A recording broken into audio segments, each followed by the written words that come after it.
رسول اللہ صلی اللہ علیہ وسلم نے فرمایا، جس نے جمعہ کے روز غسل جنابت کی طرح غسل کیا، پھر نماز جمعہ کے لیے پہلی گھڑی میں مسجد گیا تو گویا اس نے ایک اونٹ اللہ کی راہ میں قربان کیا۔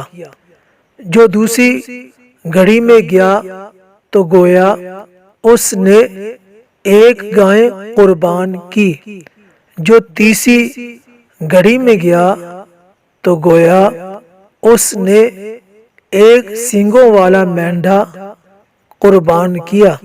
جو چوتھی گھڑی میں گیا تو گویا اس نے ایک مرغی کا صدقہ کیا۔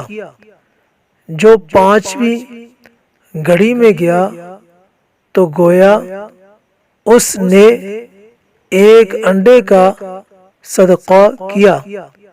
اس کے بعد فرشتے ذکر سننے کے لیے حاضر ہو جاتے ہیں۔